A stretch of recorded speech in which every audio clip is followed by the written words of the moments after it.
Hello and welcome to another free code session. My name is Jason Bach, and the last episode, same shirt. I've been doing a lot of recording today. So hopefully I'm going to fix the first one pretty quick. The second one, conceptually, I think it's easy to do. I'm not sure how hard it's going to be. And I need to make sure I put a lot of tests around the second one. First one is the code location fix. It's basically something I already know how to do because I basically wrote down all the steps for it. So if I go back to my code here, I want to change the anonymous types here to be locations. Okay, and that's going to trickle through to this. I don't think we're going to need these anymore. So then the next thing to do is basically do something like this. Is we say get the error code like that, and then we plug that into here.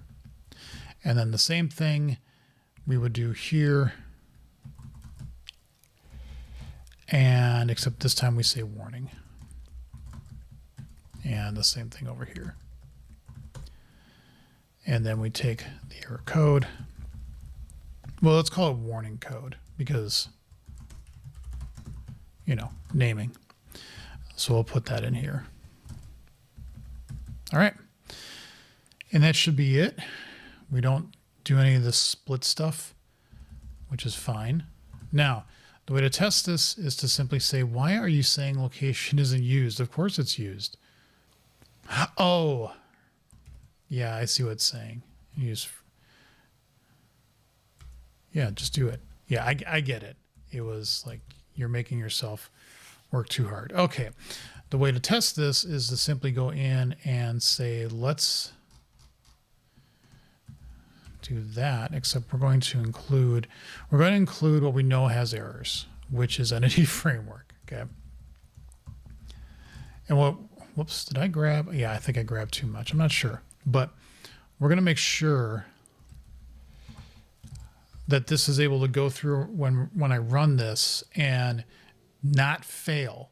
I don't know if it's going to give me a lot in terms of what the code is, but at least it will not fail and I can get the list of errors and warnings and so on. So let me run this and let's see what happens. Okay, it's all good. It gives errors, which I'm going to have to figure out why it's giving those errors, but that's a different problem. This doesn't fail itself. And so that's good. So one thing I'm kind of curious about, there is a framework called ILGPU. And I'm kind of curious to include it. So let's come here and let's say manage NuGet packages. And let's go ILGPU. Excuse me. I have no idea if this is going to find anything. So let's install it. License is what? What's the license? Why do people not just pick a license that's existing? I don't know why people do that. Okay, so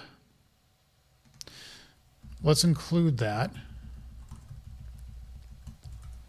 And then let's come up here and do that. And then we're going to say, oh, I don't know, ILGPU dot any type, it doesn't matter. Okay. Let's just see if it finds anything.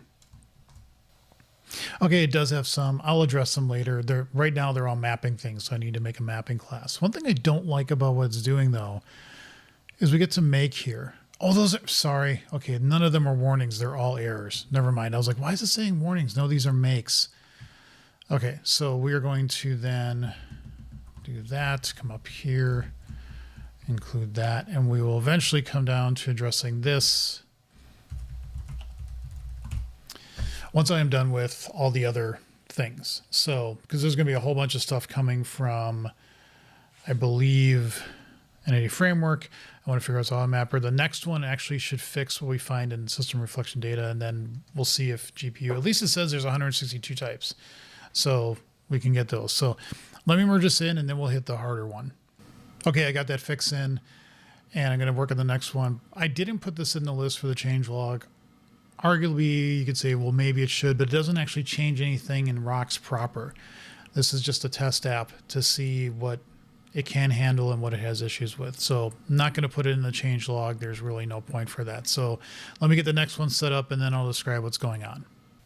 Okay, this fails the way I expected it to. So let's fix it. But what is the problem? The problem is that in this case, and this is from System Reflection Portable Executable, because of course reasons. I think it's in that managed thing. But here's the problem. You have a type that has a nested type that is protected. So this method returns an instance of that type. Okay, so now if I go to Sharp Lab, because again, it's easy to do this, and I put this in here and say public class X, which derives from contains protected type, yay. Okay, and then I say, oh God, I can't do that. So now I say implement abstract class. That works just fine. And the reason it works fine is because you are deriving from this class. And so you have access to all of the protected members of that class. In particular, this one, okay? And we can do that. We already put that support in with Rocks and that we can handle protected members. In fact, there's an article I want to write and call it, Why is Rocks Better Than MOQ? Which, you know, maybe will grab the attention of a couple eyes. But this is one case where I think Rocks really shines, is that I don't have to have like a mock protected namespace and do these kind of weird things that you have to do in MOQ and potentially other libraries to handle these non-public types that the mock could actually see. And in this case, this is fine. The problem becomes in the extension methods because they can't quote unquote see section. So when I get to the generated code here, this one, I believe you can see it's trying to put this in here, but that type can't see section because it's not inheriting from the base type, the type that you're trying to mock. So we have a problem. We can't actually do this. This gets into this thing where we has inaccessible members. Like I've done this before and you're about to see it again. But all I'm looking at is the thing internal, for example?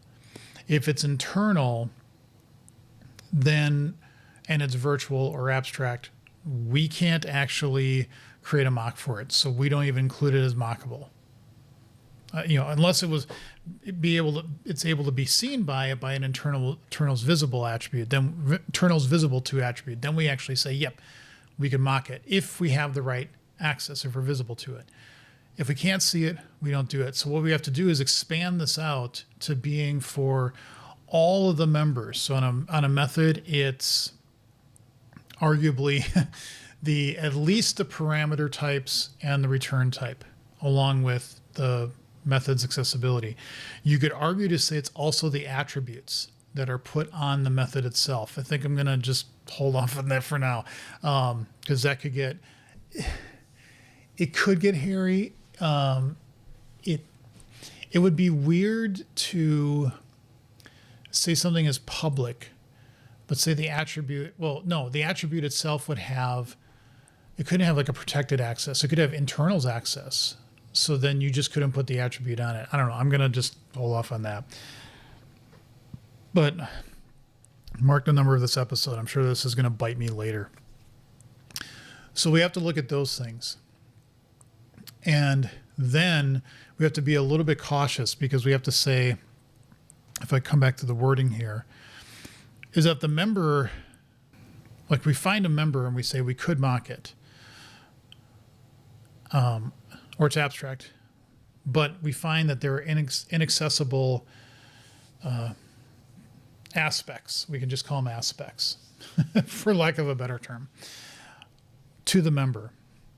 Then we just can't mock it at all. It's not mockable. If it's optional, and this is where, like, if they're virtual, you don't have to mock them, or their interface with the DIM, then I think we don't include it in the mockable member list. but you could still have another thing that could be mockable. So we just don't put that in the list then. The thing too is it gets worse. Like I noticed that it's using a protected type. The mock and see extension method, I already put that in there. We also have to look at accessibility from generics. So what happens if you have a type that's generic? Does that type contain things that are also, like the list is public. Anybody can see that. But it's a list of this, which could also have this, which could also have this. You see the rabbit hole this could go down. So this gets to be a little bit tough. I don't know if we would include it. We couldn't include it with shims. I don't think we could, because we couldn't mock it in the first place. So it just doesn't go into the list. So let's first take a look at what we're in store for. So for example, if I say get mockable methods, okay, no, that. So there's something in here like, can we see it? So if we can't see it and it is abstract, it's inaccessible. I think what we're going to have to do here is say get access, get, what did I call it? Aspects or something like that. I kind of like that.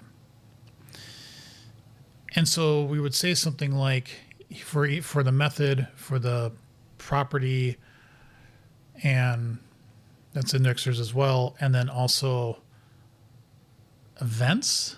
I think events, because you could have an event handler that has a type in the T, and that's actually protected, and then you can't do anything with it, I think. Not sure. I'd have to think about that one. But this one we could say, if it's abstract and none of it can be seen, or there's parts of it that can't be seen, like in this case, the return value, this has an inaccessible member because we can't implement. Now in this, that's right, because this is abstract. So you have to do an implementation of it on the base type, on the mock type, but we can't see it from the extensions. So in that case, we don't include it. Okay. Why do I have a space there? Ugh. Okay. And we also do the same thing here. But what we have to be a little bit careful about is on the classes, because I think I'm kind of surprised here if we don't say is abstract.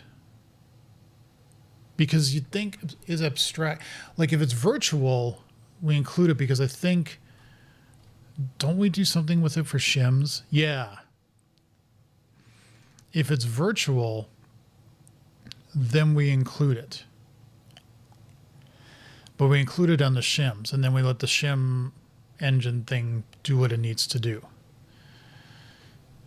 And so I think what we would want to do is, and what the interface is have something on here that just says, can it be SEMA containing assembly?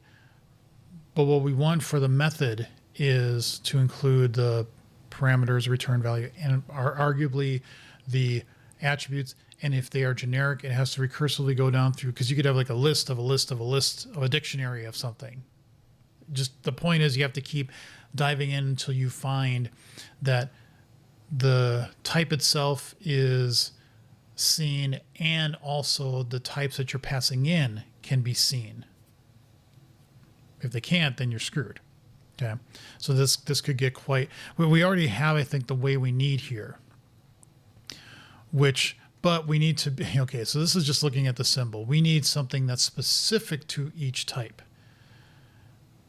So each type of symbol, we can't just do this for one. And